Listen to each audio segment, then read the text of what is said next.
the ability to use free speech on the internet as a way to circumvent state control over media in places like Central Asia or all around the world was seen as a way to be able to do what used to be done out of CIA station houses or out of embassies or consulates in a way that was totally turbocharged.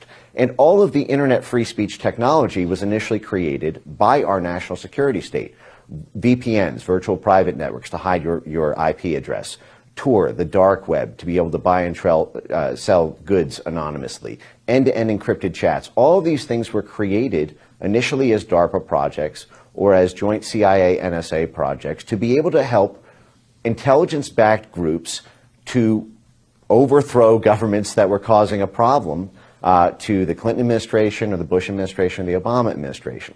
And this plan worked magically from about 1991 until about 2014, when there began to be an about face on internet freedom and its utility. Now, the high watermark of the sort of internet free speech moment was the Arab Spring in 2011, 2012, when you had this one by one, all of the adversary governments of the Obama administration, Egypt, Tunisia, all began to be toppled in Facebook revolutions and Twitter revolutions.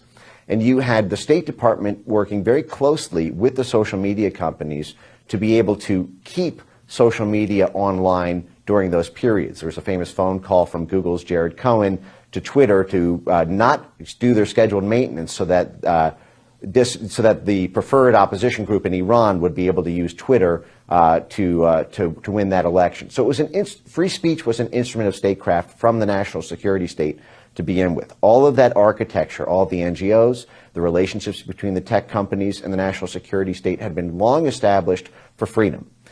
In 2014, after the coup in Ukraine, there was an unexpected counter-coup where Crimea and the Donbass broke away. And they broke away with essentially a military backstop that NATO was highly unprepared for at the time. They had one last Hail Mary chance, which was the Crimea annexation vote in 2014. And when the hearts and minds of the people of Crimea voted to join the Russian Federation, that was the last straw for the concept of free speech on the internet in the eyes of NATO. As they saw it, the fundamental nature of war changed at that moment.